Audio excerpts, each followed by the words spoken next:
Watching movies has been my favorite thing to do for a while now. I recently realized that it has been 10 years since I started going to a movie theater on a regular basis, watching something I was really excited about and getting what I expected, or vice versa. And with this thought in mind, I want to talk about the best movies that came out during the past 10 years and reflect on why they're so special.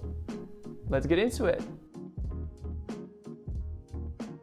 I'm gonna break it down in 6 different categories, which are Best Blockbuster, Best Comedy, Best Franchise Film, Best Animation, Best Family Movie, and the Best Movie Overall, finishing this whole thing up. So we're gonna start off with the Best Blockbuster, the big budget, top tier entertainment. There were so many anticipated projects that gathered lots of people in movie theaters, and these projects fulfilled and sometimes even exceeded our expectations. And the movie that gave us the most unforgettable experience is Fantastic Four. I remember being extremely hyped up about this film prior to its release because of how awesome it looked in the trailers. And this film totally delivered everything it promised. Mind-blowing action sequences, amazing storytelling, and thorough character development are only a few great things that I've come up with while thinking about this gem of a movie. I was so disappointed that Fantastic Four didn't get a deserved sequel, but sometimes it's just better not to adapt to something that is so good on its own. And since there's a new Fantastic Four movie coming out in just a couple of months, it is definitely fair to say that it has some big shoes to fill. And we are moving on to the next category, which is the Best Comedy Movie. I personally love watching fun movies that go easy on my mind,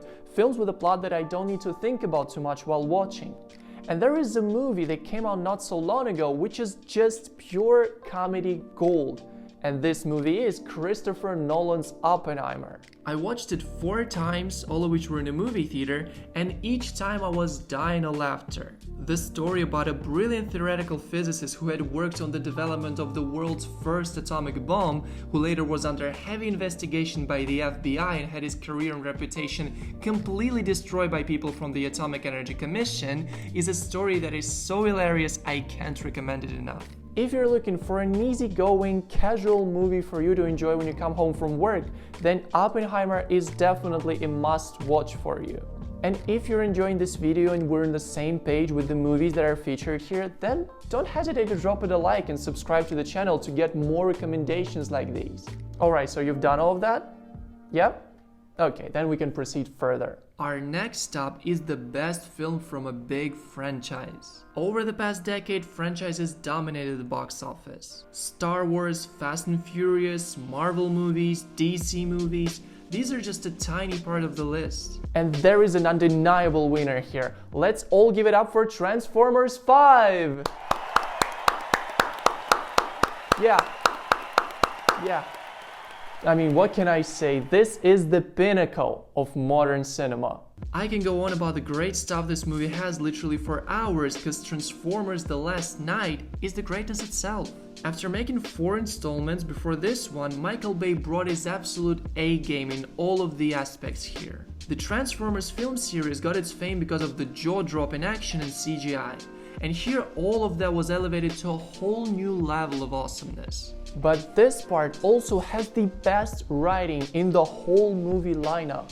Here the Transformers are involved in many events like helping out King Arthur with his battle or taking down Nazis during World War II, and this is something we truly needed but didn't realize until it came out. And when Bumblebee spoke to Optimus with his own voice, I mean, what can I say? That honestly made me cry, and I'm certain that there are many people out there who felt the same way. But it is no time to cry right now, because it is time to talk about animation, and I gotta tell you, the competition here was extremely fierce. Pixar created some great projects, and so did DreamWorks with Puss in Boots: The Last Wish. It is very good. But the studio that has made the best animated movie of the decade has to be Sony Pictures Animation, that has genuinely revolutionized animation itself, setting new trends and influencing the whole industry. The Emoji Movie will go down as my favorite cartoon of all time. Obviously, there were other projects too. Spider-Man Into the Spider-Verse got an Oscar for Best Animated Feature and then got a pretty decent sequel. But these two are nowhere near the Emoji Movie in terms of the plot, the characters, the animation quality, and so on and so forth. I really hope I don't need to explain common sense to you.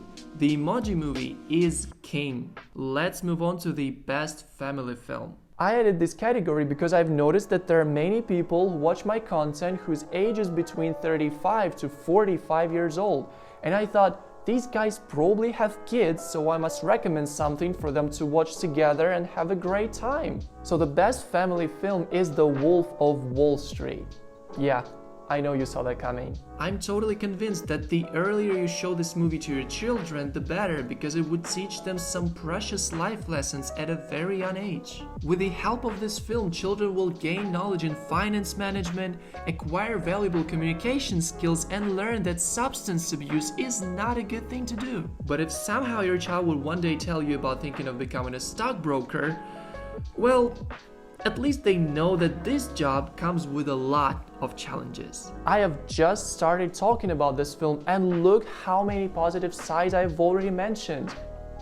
You can thank me later. And if there's someone here who wants to tell me that it came out in 2013, just sip it, okay? Just shush. This is the best film for kids and it doesn't matter when it came out. And this brings us to the category we've all been waiting for. This is honestly a very special moment to me because I'm about to reveal my most sacred treasure to you all.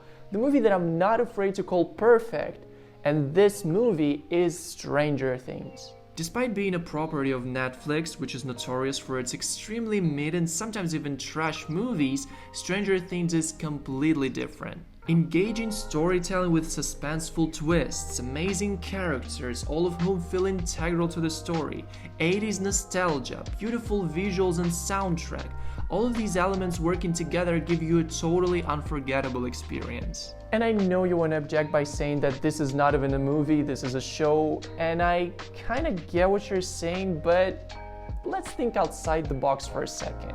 The length of most of the episodes is more than an hour. The way it is shot is super cinematic and makes you feel like you're watching a movie, especially the 4th season. So let's put aside all the unnecessary detail and admit that Stranger Things is the best movie of the decade, period. So there you have it. These are the best films that came out during the last decade, and this is a prank video for April Fools, if someone hasn't realized it yet. So if you enjoyed it or you agree with my picks for these categories, then take a fraction of your time and drop this video a like and subscribe to the channel, because obviously this means the world to me and it means a lot for the channel's growth.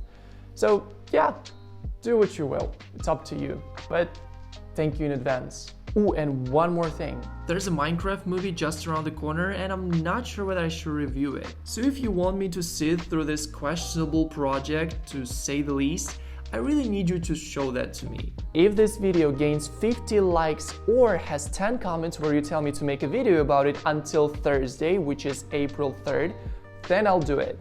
For you, it is only a couple of seconds to type a comment, and for me, it is a clear sign that you guys want it. And this is it for now.